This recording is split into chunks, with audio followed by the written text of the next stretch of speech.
നമ്മുടെ ധാർമ്മികത തീരുമാനിച്ചു തരേണ്ടത് നമ്മുടെ സ്രഷ്ടാവാണ്. അങ്ങനൊരു സ്രഷ്ടാവില്ലേ? അങ്ങനൊരു സ്രഷ്ടാവില്ലേ? സഹോദരന്മാരെ, ഖുർആൻ പറയുന്നുണ്ട്, വഫി അൻഫുസികും അഫലാ തുബ്സിറൂൻ. നിങ്ങളിലേക്ക് തന്നെ നിങ്ങൾ തിരിഞ്ഞു നോക്കുക. നിങ്ങൾക്കവിടെ സ്രഷ്ടാവിനെ കണ്ടെത്താൻ പറ്റും. മരണത്തിനു ശേഷം മണ്ണിൽ നിന്ന് മനുഷ്യൻ തിരിച്ചു പോരുമെന്ന യാഥാർത്ഥ്യം കണ്ടെത്താൻ പറ്റും. എല്ലാം നിങ്ങൾക്ക് ശരിയാം വിധം കണ്ടെത്താൻ പറ്റുമെന്ന് വിശുദ്ധ ഖുർആൻ ശക്തമായി മനുഷ്യനെ ഉണർത്തുന്നുണ്ട്. ഞാൻ വഫി അൻഫുസികും, നിങ്ങളുടെ ശരീരത്തിൽ തന്നെ അതുണ്ട് എന്ന് പറഞ്ഞതുകൊണ്ട് ചില ഉദാഹരണങ്ങൾ ഈ സന്ദർഭത്തിൽ കോട്ടിയാണ്. മനുഷ്യന്റെ തലച്ചോറ് എടുക്കുക. നമുക്ക് 1 കിലോ 300 ഗ്രാമാണ് അതിന്റെ വെയിറ്റ്. 1 കിലോ 300 ഗ്രാം വെയിറ്റ് ഉള്ള തലച്ചോറിന്റെ ഉള്ളിൽ 490 കിലോമീറ്റർ അങ്ങ് ചെന്നൈയിൽ നിന്ന് കോഴിക്കോട് വരെ ദേശീയപാതയിൽ ഇങ്ങനെ നിർത്തിയിടാൻ വേണമെങ്കിൽ പറ്റുന്ന എന്ന് പറഞ്ഞാൽ അത് സാധിക്കുന്നല്ല ഞാൻ പറയണേ. അത്രയും നീളമുള്ള കുഞ്ഞു ഞരമ്പുകളുണ്ട്, രക്തക്കുഴലുകളുണ്ട്. ഈ രക്തക്കുഴലുകൾ ഉണ്ടാക്കിയ റബ്ബി അലൈസ ദാലിക ബിഖാദിരിൻ അലാ യുഹ്യിൽ മൗത, ഈ മനുഷ്യനെ തിരിച്ചു കൊണ്ടുവരാൻ കഴിയില്ലേ? അങ്ങനെ ഒരു ദൈവം ഉണ്ട് എന്നതിനെ നിഷേധിക്കാൻ പറ്റുമോ? അത്രയും അനുഗ്രഹം തന്ന ആ ദൈവത്തിന് പകരം വേറെ ഒരാളിലേക്ക് പോകേണ്ടതുണ്ടോ? മറ്റൊരു ദൈവത്തോട് ചോദിക്കേണ്ടതുണ്ടോ? ശ്രീരാമന് ഈ രക്തചംക്രമണ പ്രക്രിയ ഉണ്ടായിരുന്നു. മുഹമ്മദ് റസൂലുള്ളാഹി സ്വല്ലല്ലാഹു അലൈഹി വസല്ലം തങ്ങൾക്ക് ഈ രക്തചംക്രമണ പ്രക്രിയ ഉണ്ടായിരുന്നു.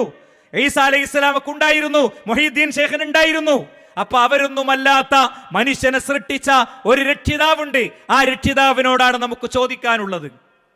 നോക്കൂ നിങ്ങൾ, മനുഷ്യനെ സംബന്ധിച്ചിടത്തോളം അവന്റെ ഹൃദയം ഒരു മിനിറ്റിൽ 70 തവണ അത് മിടിച്ചോണ്ടിരിക്കുന്നു. ഒരു ദിവസം 1,00,000 തവണ അത് മിടിച്ചോണ്ടിരിക്കുന്നു. അതിന്റെ മിടിപ്പിൽ ഒരു വ്യത്യാസം വന്നാൽ മനുഷ്യൻ തളർന്നു വീഴുന്നവൻ ആർത്തു കരയുന്നു അവന് വേണ്ടി. ദേശീയപാതകളിലൂടെ സൈറൺ മുഴക്കുന്ന ആംബുലൻസുകൾ, പിന്നെ കാർഡിയോളജിസ്റ്റിന്റെ മുന്നിലേക്ക് അവനെയും കൊണ്ട് ഓടുന്നു. അത്രയും ദുർബലനാണ് മനുഷ്യൻ, അത്രയും നിസ്സാരനാണ് മനുഷ്യൻ. അവന്റെ ഉള്ളിൽ ഒരു മിനിറ്റിൽ 70 തവണ മിടിച്ചുകൊണ്ടിരിക്കുന്ന ഈ ഹൃദയത്തെ, ഒരു ദിവസം 1,00,000 തവണ മിടിച്ചുകൊണ്ടിരിക്കുന്ന ആ ഹൃദയത്തെ സൃഷ്ടിച്ച സൃഷ്ടികർത്താവായ റബ്ബി അവന് അലൈസ ദാലിക ബിഖാദിരിൻ അലാ യുഹ്യിൽ മൗത, അവന് പിന്നീട് മനുഷ്യനെ മരിച്ചതിന് ശേഷം തിരിച്ചു കൊണ്ടുവരൽ അസാധ്യമാണോ? ആ റബ്ബ് അവനുണ്ടായിരിക്കെ കയ്യിലും കാലിലും പിന്നെ കഴുത്തിലുമൊക്കെ എന്തിന് നമുക്ക് ചരടുകൾ വേണം സുഹൃത്തുക്കളെ, ഏലസുകൾ വേണം സുഹൃത്തുക്കളെ?